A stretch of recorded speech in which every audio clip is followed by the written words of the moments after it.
여러분 반갑습니다. 엑스플로 22 이 교육에 오신 여러분들을 환영합니다. 정말 이 어려운 때에 또 하나님께서 이 좋은 기회를 주셔서 이 귀한 엑스플로를 하게 되었고, 또 하나님께서 이 시간마다 은혜를 주실 줄로 믿습니다. 저는 한국 어린이 전도협회의 대표로 섬기고 있는 서영석 목사입니다. 제가 이 시간에 여러분들과 함께 나눌 강의의 제목은 목회적 관점에서의 교사의 직무라는 제목입니다. 어쩌면 제목이 좀 어렵기도 하고 좀 딱딱한 그런 과목이긴 한데, 함께 이 시간에 살펴보면서 하나님께서 우리 모두에게 주시는 은혜가 넘치는 그런 시간이 되었으면 좋겠습니다. 먼저 저는 이 시간에 시작하면서 한번 바울의 복음을 향한 열정을 잠깐 같이 살펴보기를 원합니다. 바울이 일생 동안 예수 그리스도의 복음을 위해서, 하나님 나라를 위해서 헌신적으로 살았었는데 그가 어떻게 그렇게 살 수 있었을까 늘 우리는 생각을 많이 하지요. 정말 그렇게 살 수 있었던 그 단면 가운데 한 가지를 오늘 본문의 말씀을 통해서, 이 골로새서 1장의 말씀을 통해서 잠깐 한번 살펴볼 수가 있을 것입니다. 자, 골로새서 1장 24절과 25절에 바울은 이렇게 말합니다. 나는 이제 너희를 위하여 받는 괴로움을 기뻐하고 그리스도의 남은 고난을 그의 몸된 교회를 위하여 내 육체에 채우노라. 내가 교회의 일꾼 된 것은 하나님이 너희를 위하여 내게 주신 직분을 따라 하나님의 말씀을 이루려 함이니라. 이렇게 말합니다. 여러분, 이 말씀을 보면서 제가 이 말씀 가운데 저의 마음에 굉장히 와 닿았던 단어가 몇 가지가 있습니다. 그것은 뭔가 하면 첫 번째는 그리스도의 남은 고난이라는 그런 단어입니다. 여러분, 예수 그리스도 그분께서 십자가에서 우리를 위해서 말할 수 없는 고난을 다 당하셨지요. 정말 주님께서 그 고통을 당하신 것을 생각하면 우리가 어떻게 표현을 해도 그것은 다 표현할 수가 없을 것입니다. 그런데 그리스도의 남은 고난이라는 단어를 생각해 보면, 그러면 예수 그리스도 그분께서 십자가에서 죽으신 그것이 아직 충분하지 않았다는 이야기인가? 뭔가 고난을 더 받아야 된다는 이야기인가? 이렇게 우리가 생각을 할 수가 있습니다. 그런데 잘 생각해 보면 바울이 말한 의도는 그것은 아니었던 것 같습니다. 주님께서 우리의 구원을 위해서 우리를 사랑하셔서 그분이 치르신 고난은 그걸로 충분했습니다. 그분은 모든 고난을 다 경험하셨고 다 당하셨고 대가를 지불하셨습니다. 그런데 바울이 생각하는 그리스도의 남은 고난이라는 것은 무엇을 의미하는가 하면, 여러분, 예수님께서 우리의 구원을 위한 모든 일들을 다 이루어 주셨지만 아직도 그 그리스도의 고난, 그리스도의 구원이 많은 사람에게 아직 전달되지 않았고 그것을 들여야 사람들이 많이 있다는 것입니다. 그렇게 생각할 때 바울이 말하는 그리스도의 남은 고난은 예수 그리스도의 그 십자가의 구원의 소식을 알지 못하는 사람들에게 그것을 전하기 위해서 치루어야 될 대가, 그 고난을 바울은 뭐라고 표현했는가 하면 그리스도의 남은 고난이라고 그렇게 표현을 했다는 것입니다.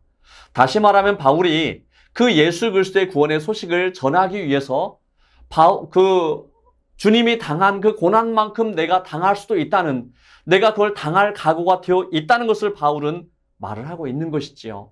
그래서 그 그리스도의 남은 고난을 내 육체에 채우노라 이렇게 말하는 이 바울의 고백은 정말 주님이 당하신 고난만큼 내가 당한다 할지라도 이 복음을 전해야 되겠다는 그의 마음의 각오가 표현되어 있다는 것입니다.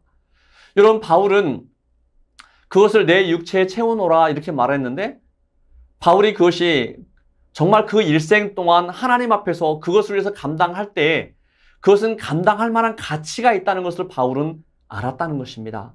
그래서 어떻게 하든지 그것을 그는 감당하기를 원했고, 그 고통을 당한다 할지라도 예수 그리스도의 복음을 전하려고 그가 마음을 먹었다는 것을 생각할 수가 있습니다. 여러분, 역사상에 열정 없이 이루어진 일들은 아무것도 없습니다. 정말 바울과 같은 그런 열정이 있었던 사람이 있었기 때문에 예수 그리스도의 복음이 더 많은 사람들에게 또 오늘까지 복음이 올 수 있었던 것이죠. 그리고 정말 그 일에 헌신한 사람이 있었기 때문에 하나님의 나라, 하나님의 일, 예수 그리스도의 영광된 복음은 오늘까지 올 수가 있었던 것입니다. 그런 의미에서 볼 때 오늘날에도 정말 하나님께서 이 땅에서 원하시는 교사의 모습은 열정을 가진 교사입니다. 정말 하나님께서 찾으시는 교사는 복음에 열정 있는 교사, 복음을 사랑하는 교사, 복음을 위해서 목숨을 걸 수 있는 교사, 그런 교사가 있을 때 오늘도 하나님께서는 그런 사람들을 통해서 하나님의 일들을 마음껏 이루어 가실 것입니다. 상황을 보지 않고 이 상황 속에서도 하나님 아버지의 마음을 볼 수 있는 그런 교사, 그런 교사가 오늘 하나님이 찾으시는 교사이고 그런 교사가 되어질 때 하나님께서는 그들을 통해서 하나님의 위대한 일들을 아름답게 이루어 가실 것입니다. 그리고 제가 그 다음에 또 보기를 원하는 것은 뭔가 하면 목자로서의 교사입니다. 목자로서의 교사. 시편 23편에 다윗은 이렇게 고백을 했죠. 여호와는 나의 목자시니 내게 부족함이 없으리로다. 여러분, 다윗이 이 시를 썼을 때 참 놀랍게도 이 시를 썼을 때는 다윗이 왕으로서 태평성대를 누릴 때 이 시를 쓴 것이 아닙니다. 그가 아직 20대 때 골리앗을 이기긴 했지만 사울에게서 미움을 받아서 그의 목숨이 한 치 앞도 장담할 수 없을 때 내일이면 내가 살아있을까 죽어 있을까 이것을 확신할 수 없는 그때에 다윗은 여호와는 나의 목자시니 내게 부족함이 없으리로다 이렇게 노래를 했습니다. 어떻게 그가 그렇게 노래할 수 있었을까요? 그가 여호와를 목자로 모시고 있었기 때문에 그것은 가능한 일이었습니다. 여러분, 실제로 다윗은 목자로 살았던 적이 있지요. 목동으로 살아본 적이 있기 때문에 이 목자와 양의 관계를 너무나 잘 알고 있었습니다. 여러분이 양이라는 동물은 참 우둔한 동물이죠. 자기가 한번 갔던 길도 다시 찾아오지 못하는 것이 양입니다. 그래서 이 목자는 아침에 양들을 데리고 가서 푸른 초장으로 이끌어 갑니다. 거기에서 이제 먹을 것을 그 양들이 먹을 것을 먹도록 양을 데리고 가지요. 그런데 그 양떼들은 좋은 풀이 있는 것을 잘 못 찾기 때문에 목자가 그 좋은 풀이 있는 곳으로 데리고 가야 되죠. 그리고 거기에서 독초가 있거나 먹어서는 안 될 풀들이 있으면 미리 목자가 다 뽑아줘야 되죠. 그리고 또 목자는 그 양들을 데리고 물을 마실 수 있는 곳으로 데리고 가야 되죠. 강가에 양들을 풀어놓으면 이 양들은 물을 마시는 것이 아니라 떠내려가 버리죠. 그래서 한쪽에 이렇게 물을 마실 수 있도록 웅덩이를 만들어 줘야 되죠. 그리고 어디를 갈 때 양 한 마리를 안고 가면은 그 뒤를 쭉 따라가면서 갈 수가 있고, 양들이, 여러분 그 양들 같은 동물을 가리켜서 반추 동물이라 그러죠. 위가 여러 개 있어서 한꺼번에 풀들을 많이 먹습니다. 많이 먹고 난 다음에 그것을 되새김질을 하지요. 그래서 되새김질을 하는 동안은 양들이 거의 꾸벅꾸벅 졸면서 되새김질을 합니다. 그렇기 때문에 그 시간에 목자는 오히려 눈을 부릅뜨고 사나운 짐승이 오지 않도록 또 양들을 돌보는 그런 일들을 목자가 해야 되죠. 그래서 좋은 목자를 만나면 양들은 좋은 꼴을 먹을 수 있고 편안하게 쉴 수도 있고, 그래서 이 목자를 따라다니는 그 양의 마음, 그것을 다윗이 너무나 잘 알기 때문에 그가 온전히 하나님만을 따라다니는 그 삶이 되기를 바라는 간절한 마음으로 그가 그렇게 이야기를 했죠. 여호와는 나의 목자시니. 실제로 그는 여호와를 목자로 섬기는 삶을 살았던 사람이죠. 그렇기 때문에 그가 그렇게 고백을 할 수가 있었지요. 여러분, 오늘날의 교사가 이 목자의 역할을 해줘야 되죠. 그래서 단순히 성경 공과 시간에 성경 공과만 가르치는 것이 목자가 아니라 우리 반 아이들에게 하나님의 말씀을 먹이고 또 그 아이들이 하나님의 사람으로 자랄 수 있도록 잘 도와주는 일들을 이 교사가 해야 된다는 것입니다. 특별히 코로나 시기에 어려운 그런 상황이 되자 교사 역할은 더 중요하다고 말할 수 있습니다. 여러분, 코로나 시기가 와서 정말 우리 아이들이 하나님의 말씀을 듣지 못하고 예배를 드리지 못하는 그런 상황이 되었습니다. 여러분, 어른들 예배 못 드리는 것에 대해서는 정말 안타까워하는데 아이들이 예배를 드리지 못한 시간이 2년이 가도 그것에 대해서 안타까운 마음이 없이 살아간다는 것이 너무나 제가 볼 때는 그것이 안타깝습니다. 여러분, 한국 교회가 시간이 지난 다음에 앞으로 10년, 20년이 지난 다음에 이 코로나 시기에 멈춰버린 2년, 말씀을 배우지 못한 그 시간에 대한 그 결과는 어떤 형태로든지 나타날 것이라고 생각을 합니다. 그래서 우리는 정말 우리 아이들을 바라보면서 하나님, 우리 아이들이 하나님의 말씀을 배워야 되는데 하나님의 사람으로 자라야 되는데 그렇게 하지 못하는 이 안타까운 현실을 하나님이 긍휼을 베풀어 주셔서 정말 아이들이 마음껏 하나님께 찬양하고 예배드리며 하나님 앞에서 자랄 수 있는 그 시기가 속히 올 수 있도록 하나님 도와주세요. 이런 마음으로 간절히 우리는 기도하면서 살아야 될 것입니다. 그리고 그렇게 나가야 될 것입니다. 우리가 정말 아이들에게 함께 예배드리지 못한다 할지라도 그 아이들을 우리가 줌으로 가르칠 수 있고 또 아이들을 신방할 수도 있고 참 많은 방법으로 할 수가 있습니다. 여러분, 우리는 아이들을 보면서 정말 목자의 그 마음으로 단순히 성경 공과만 가르치는 것이 아니고 매 순간 우리 아이들이 하나님의 사람으로 잘 자랄 수 있도록 도와주는 그런 교사가 되어야 한다는 것입니다. 여러분, 우리 아이들이 예배를 드리지 못한 시간 동안에 어른들이 생각할 때는 우리 아이들은 언제든지 예배를 드리기 시작하면 다시 교회를 나올 거야 하고 이렇게 생각을 합니다. 그러나 정작 아이들의 생각은 그렇지 않았습니다. 여러분, 아이들의 생각에서는 제가 지난해 1월부터 그때까지는 교회를 다녔지만 그 이후부터는 전 교회를 다니지 않습니다 하고 이렇게 이야기를 하는 거예요. 그리고 어른들은 어쩌면 예배를 드리기 시작하면 다시 쉽게 회복될 수 있을지 몰라도 어린아이들은 그렇게 쉽게 회복되지 않을 수도 있다는 것을 우리는 생각을 해야 됩니다. 그래서 정말 우리 아이들을 향해서 안타까운 마음으로 기도하고 그 아이들을 하나님의 사람으로 자라나게 도와줄 수 있는 그 방법을 찾아야 되고 그 열정을 가지고 우리 아이들을 돌봐야 하는 것이죠. 세 번째로 제가 함께 살펴보기를 원하는 것은 교사, 복음을 전하는 자로서의 교사의 역할입니다. 복음을 전하는 자. 여러분, 우리가 아이들에게 하나님의 말씀을 가르치고 우리 아이들이 정말 복음을 통해서 거듭난 사람, 또 그 다음에 그리스도의 온전한 제자로 자라도록 우리는 우리 아이들을 도와줘야 되겠지요. 그 일을 잘 감당하기 위해서 우리가 먼저 생각해 봐야 될 것이 있습니다. 여러분, 저는 개인적으로 이 그림을 참 좋아합니다. 이 그림을 잘 보시면 공통점이 있죠. 모두가 다 초를 들고 있습니다. 그 초를 잘 보면 길이가 좀 다르지요. 여러분, 이 초 길이가 어떤 상관이 있다고 생각하십니까? 인생의 길이를 지금 표현하고 있습니다. 물론 사람이 언제 죽고 살고 하는 것은 사람이 마음대로 할 수 있는 것이 아니고 순서대로 가는 것은 아니지요. 하지만 보편적으로 볼 때 초 길이가 짧은 사람이 이제 짧게 인생이 남아있다고 생각할 수가 있습니다. 여러분, 시편 90편에 하나님의 사람 모세가 말했죠. 인생이 70이요, 강건하면 80이라고 말했습니다.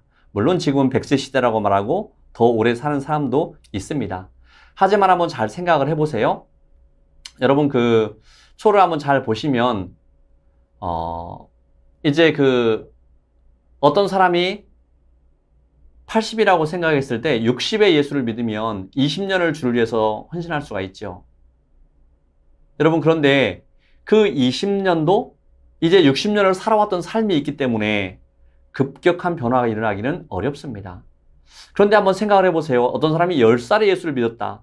70년 동안 하나님을 섬기며 살 수 있는데 그 70년은 처음에 60에 예수 믿어 사는 사람이 20년 사는 삶하고 완전한 차이가 있습니다. 그래서 정말 멋지게 그 일생을 살아갈 수가 있어요. 여기 그 초 모양을 한번 잘 보세요. 그리고 4명이 들고 있는데 어린아이가 들고 있는 것을 잘 보면 어린아이는 지금 초를 들고 있지 않습니다. 이 글 없는 책을 들고 있습니다. 이 글 없는 책은 뭔가 하면 복음을 전하는 도구입니다. 그래서 정말 어린이가 예수 그리스도를 구주로 믿도록 도와주는 그런 이 그림책, 이걸 지금 저희가 들고 있어요. 자, 그리고 초를 주는 사람을 잘 보면 손을 보면 손에 못자국이 있습니다. 예수 그리스도 그분께서 그 아이에게 생명을 주고 있는 것이지요. 그래서 예수 그리스도를 구주로 믿고 하나님의 사람으로 사는 시간이 길어진다면 그 아이 일생은 정말 하나님 앞에서 보람된 또 아름다운 인생을 살아갈 수가 있겠지요. 여러분, 올해 2020년, 21년이 참 어려운 그런 해였습니다. 전도하기가 참 어렵다고 말합니다. 밖에 활동하기조차도 어렵다고 사람들이 말을 하지요. 그런데 여러분 한번 이 사진 한번 잘 보세요. 이 사진들을 보면 야외에서 전도하는 그런 모습이지요. 자, 이 전도하는 모습이 이게 언제 일일까요? 2019년의 일이 아닙니다. 이게 올해 5월에 되어진 일입니다. 여러분, 올해 5월 달에 힘들고 어렵다고 사람들이 말하는 그 시간에 이런 전도의 현장 속에서 많은 아이들을 만나서 복음을 전했습니다. 여러분, 정말 어렵고 힘든 때에도 복음을 전하는 자들이 있고 또 복음을 전하는 기쁨과 은혜가 있었습니다. 여러분, 여기를 보면 우리 이제 어린이 전도협회가 해마다 3년에 한 번씩 국제대회라는 것을 합니다. 이 국제대회를 할 때 저희가 이제 그 전해 한 해 동안 어린이 전도한 그 통계를 보고를 합니다. 한번 제가 한 1분 20초 정도 이 동영상을 한번 같이 보면서 보고 나서 그 다음에 또 진행을 하도록 하겠습니다.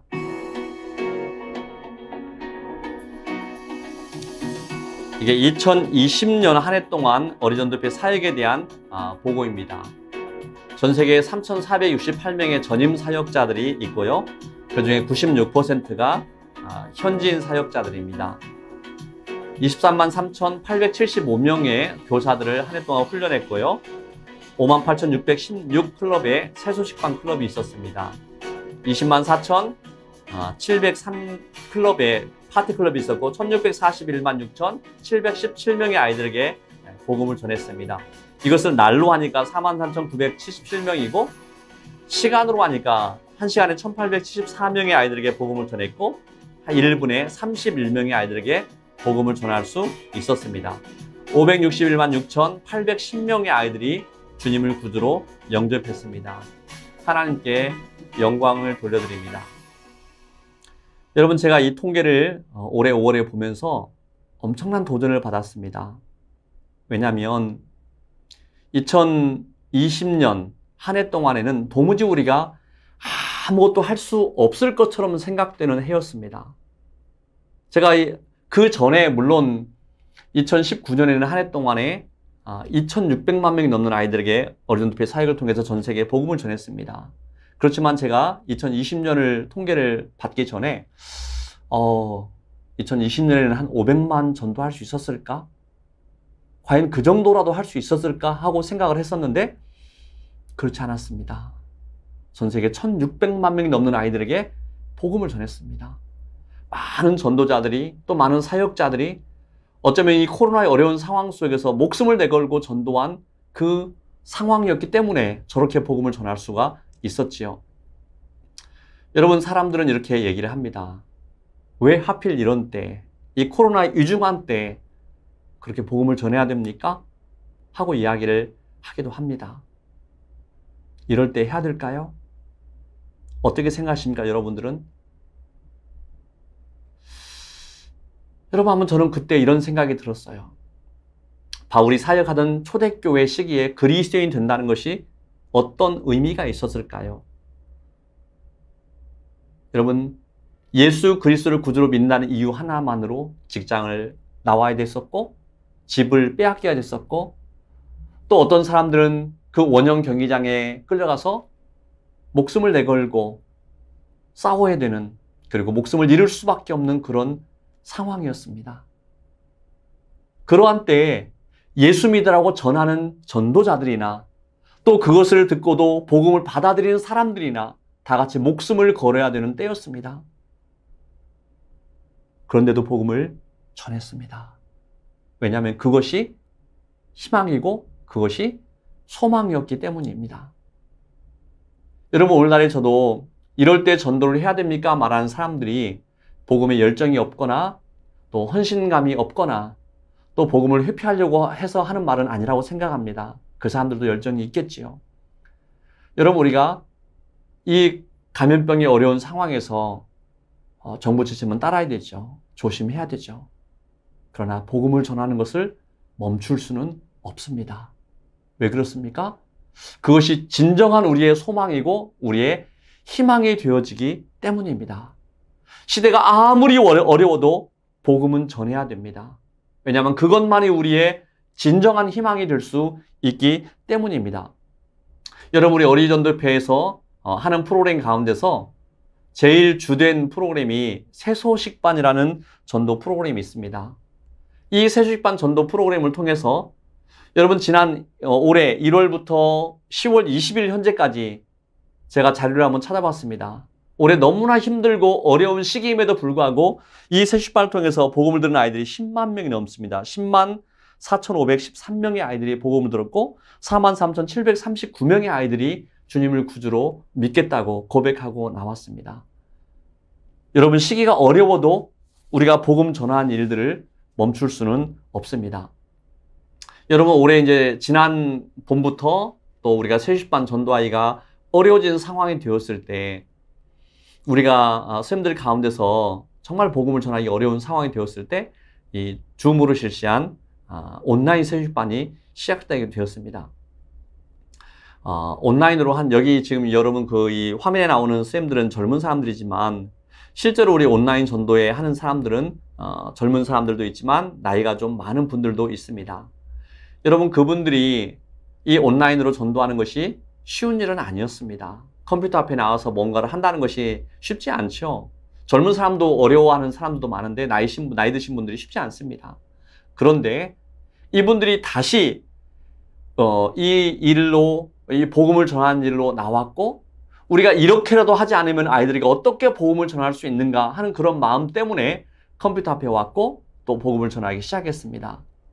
여러분 어렵고 힘들지만 복음을 전하려는 열정이 많이 있으면 그 어려움들을 극복해 나가는 것을 우리가 볼 수가 있었습니다.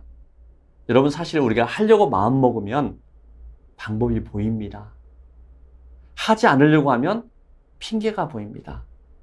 하나님의 일은 그런 어려운 상황에서 열정을 가진 사람들이 있었기 때문에 그 일을 할 수가 있었습니다. 제가 참 좋아하는 목사님 가운데서 또 귀한 메시지를 하시는 분 가운데서 칼리지 파크 교회라는 그 미국의 인디애나폴리스에 있는 교회인데 거기 네이트 어인 목사님이 있습니다. 그분이 이런 말씀을 했습니다. 지금 이 시간에도 정말 복음을 전하기 어려운 환경 속에서 고통을 받으며 복음을 전하는 사람들을 생각하면 나의 삶이 부끄럽게 여겨진다. 여러분 이분은 큰 교회 담임 목사님입니다. 미국의 이전에 부통령이었던 마이크 펜스라는 분이 이 교회 다녔습니다. 큰 교회 담임 목사님이지만 매 순간마다 이분 안에는 복음을 향한 열정이 있었습니다. 그래서 복음을 더 전하기를 원했고 복음 전하는 그 사역자들을 보면서 정말 귀하다는 그 마음이 있었기 때문에 저렇게 생각을 했던 것입니다. 여러분은 어떻습니까? 여러분들의 마음속에 그런 마음이 있습니까? 정말 복음을 향한 열정이 여러분들에게 있습니까? 여러분 바울이 제가 맨 처음에 그 바울이 했던 말을 인용을 했었죠. 나는 이제 너희를 위하여 받는 괴로움을 기뻐하고 그리스도의 남은 고난을 그의 몸된 교회를 위하여 내 육체에 채우노라. 내가 교회의 일꾼 된 것은 하나님이 너희를 위하여 내게 주신 직분을 따라 하나님의 말씀을 이루려 함이니라. 그렇게 골로새서 1장 24절과 25절에 말하고 있습니다. 여러분 바울이 그 일생 동안 복음을 향한 열정을 가지고 그리스도의 남은 고난을 그의 몸된 교회를 위하여 내 육체에 채우노라. 내가 복음을 전하기 위하여 아직 믿지 않은 사람들에게 복음을 전하기 위하여 내가 그리스도께서 십자가 지신 것만큼 고난을 당한다 할지라도 나는 그것을 기꺼이 감당하겠노라 하고 이렇게 고백을 했던 것입니다. 그리고 바울은 매 순간마다 그것을 알았어요. 하나님이 나를 이 사역에 불러주셨다는 것입니다. 여러분, 여러분들을 교사로 불러주신 분이 누구입니까? 하나님이시죠. 아닙니까? 내가 올해는 교사를 안 하려고 했는데 목사님이 전화를 여러 번 해서 교사가 되었습니까? 아니죠. 어떤 상황에서 맡게 되었든지 하나님이 그 상황을 허락하셨기 때문에 내가 교사를 하고 있는 것이죠. 여러분 이 시간에도 여러분 이 엑스플로에 참석한 이유가 무엇입니까? 우연히 참석했다고 생각하십니까? 아니죠. 하나님이 특별한 기회를 주셔서 여러분들이 이 자리에 참석해 있는 것입니다. 그리고 하나님께서 은혜를 주셨기 때문에 지금까지도 살아왔고 또 앞으로도 우리는 살아갈 것입니다. 우리가 한 번밖에 살 수 없는 인생인데 그 한 번밖에 없는 인생을 어떻게 살아가는 것이 하나님 앞에서 보람되고 효과적인 삶인지는 여러분들이 잘 아실 것입니다. 정말 바울이 그리스도의 남은 고난을 그의 몸된 교회를 위하여 내 육체에 채우노라 고백한 것처럼 그런 마음으로 살아갈 때 하나님께서 우리 삶에 부어주시는 풍성한 은혜를 우리는 경험할 수 있을 것입니다. 여러분, 우리가 다시 한번 생각해 봤으면 좋겠습니다. 이 땅의 어린이들을 향한 하나님 아버지의 마음. 코로나로 인해서 우리가 지금 이 사역을 하지 못하는 것에 대한 핑계할 수 있는 말은 수백 가지가 됩니다. 우린 이런 때는 할 수 없지만 나중에 열심히 하겠다고 그렇게 고백할 수 있습니다. 그런데 여러분, 그 나중이라는 시간이 아무에게나 모두에게 있는 것은 아닙니다. 제가 아는 어떤 사역자 한 명이, 중동의 사역자 한 명이 올해 7월 30일에 43세의 나이로 하나님이 그 생명을 거두어 가셨습니다. 정말 안타까운 모습도 보았습니다. 제가 그 형제를 여러 번 봤습니다.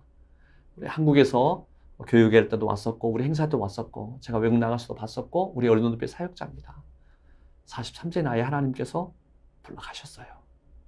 물론 그의 삶이 지금까지 헌신된 삶이었기 때문에 좀 안타까움이 덜하긴 하지만 그래도 하나님께서 그 생명을 불러가셨다는 걸 생각하며 너무나 안타까운 마음이 있었습니다. 여러분, 상황의 어려운 것을 생각하지 마시고 또 우리가 다음이 있다는 것을 생각하지 마시고 지금 이 상황 속에서 하나님 우리에게 무엇을 원하시는지를 생각하면서 그 하나님 아버지의 마음으로 어린이들 앞에 설 수 있는 우리가 되었으면 좋겠습니다. 여러분, 마태복음 18장 14절에 이와 같이 작은 자 중에 하나라도 잃는 것은 하늘에 계신 너희 아버지의 뜻이 아니니라 이렇게 하나님은 분명히 말씀하셨습니다. 어린이들이 이루어지지 않는 것이 하나님의 뜻입니다. 그래서 제가 이제 지금까지 했던 말씀을 정리를 해본다면 바울의 열정을 가지고 목회자로서의 목자의 마음으로 우리 아이들을 돌보며 그 아이들에게 어떻게 하든지 예수 그리스도의 생명을 전하고 복음을 전하고 더 많은 아이들이 그 하나님의 풍성한 그 생명의 축복을 누릴 수 있도록 마음껏 복음을 전하며 우리에게 주신 기회를 마음껏 살리는 우리 모두가 되었으면 좋겠습니다. 하나님이 우리의 이 사역에 복을 주실 것이고 은혜를 주실 것이고 하나님은 반드시 우리에게 축복을 해 주실 것입니다. 감사합니다.